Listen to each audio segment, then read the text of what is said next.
নমস্কার বন্ধুরা, welcome back to my channel brother Sanjit. অনেক দিন পরেই তোমাদের সামনে প্রায় একটা ভিডিও নিয়ে আসছি, প্রায় 6 মাস পর। তার জন্য দুঃখিত।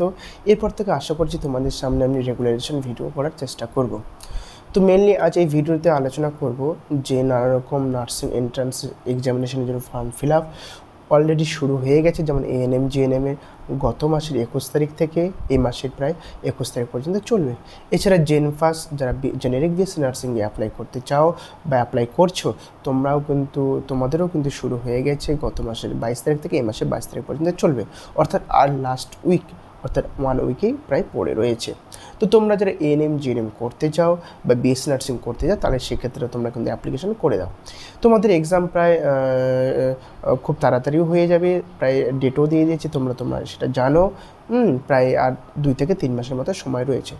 এছাড়াও যারা জেইপিবিএন অর্থাৎ জয়েন্ট এন্ট্রান্সের পোস্ট বিএসসি নার্সিংয়ের জন্য অ্যাপ্লাই করতে চাও, এছাড়া এমএসসি নার্সিংয়ের অ্যাপ্লাই করতে চাও, তোমাদের কিন্তু information bulletin WB joint entrance examination বোর্ডের যে অফিসিয়াল ওয়েবসাইটে কিন্তু দিয়ে দিয়েছে। তোমরা সেখানে গিয়ে এক্সামিনেশন বলে একটা অপশন রয়েছে, সেখানে ক্লিক করে তোমরা কিন্তু সমস্ত ইনফরমেশন বুলেটিন, এক্সামিনেশন জোন, এক্সামিনেশনের ক্রাইটেরিয়া, এছাড়া তোমাদের কী কী কোয়ালিফিকেশান আছে সমস্ত কিছু দেখতে পারো। এক্ষেত্রে বলে রাখি, যারা ওয়েস্ট বেঙ্গল গভর্নমেন্ট এমপ্লয়ি অর্থাৎ ওয়েস্ট বেঙ্গল নার্সিং সার্ভিসে যারা জব করছে, তোমাদের সেক্ষেত্রে লাস্ট ডেট অনুযায়ী, অ্যাপ্লিকেশনের লাস্ট ডেট অনুযায়ী কিন্তু 3 বছরের একটা রেগুলার সার্ভিস চাই, রেগুলার একটা এক্সপিরিয়েন্স চাই। এক্ষেত্রে অন্যরা যেমন রয়েছে সেন্ট্রাল গভর্নমেন্টে জব করে এসিকের যারা স্টাফ রয়েছে, সেক্ষেত্রে তাদের কিন্তু বয়সের সীমানা নেই, এছাড়া তোমাদের কোনো এক্সপিরিয়েন্সও দরকার নেই।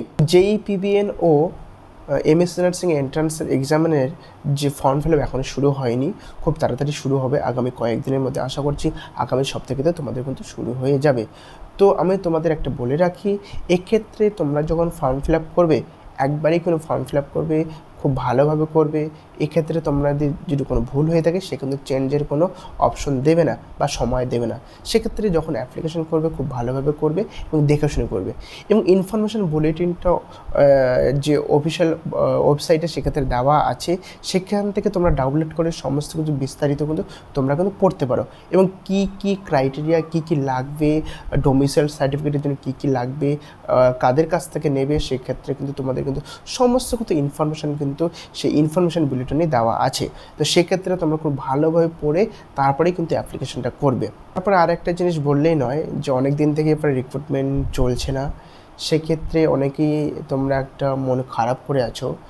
যেহেতু এখন লোকসভা ভোট চলছে 2024-এ, সেক্ষেত্রে একটু তো দেরি হবেই। অনেকেই তোমরা একটা নিউজ পড়েছিলে বা নিউজ পেপারে দেখেছিলে যে 6,000-এর মতো স্টাফ নার্স রিক্রুটমেন্ট হবে খুব তাড়াতাড়ি। সেক্ষেত্রে এত দেরি হচ্ছে কেন? যেহেতু একটা লোকসভা ভোট চলছে, খুব বড় মাপের একটা ভোট, সেক্ষেত্রে একটু ইন্টারাপ্টেড হতে পারে, সেক্ষেত্রে একটু দেরি হতে পারে। তো এক্ষেত্রে তোমরা মন খারাপের কিছু নেই। তোমরা দেখবে যে সিএইচও পোস্টের জন্য অলরেডি কিন্তু একটা সেকেন্ড লিস্ট বেরিয়ে গেছে, সেক্ষেত্রে অনেকেই চান্স পেয়েছে, অনেকে পায়নি। এছাড়া এসিক গেলো, সেন্ট্রাল গভর্নমেন্টে এসিক গেলো, এইমস গেলো, এইমস আবার একটা আসবে সেপ্টেম্বর অক্টোবরের দিকে, সেগুলোতে তোমরা অ্যাপ্লিকেশন করবে। যারা বিএসসি নার্সিং তাদের ক্ষেত্রে তো এক্সপিরিয়েন্সের কোনো দরকার নেই, যারা জিএনএম যে তাদের ক্ষেত্রে এক্সপিরিয়েন্সের দরকার রয়েছে।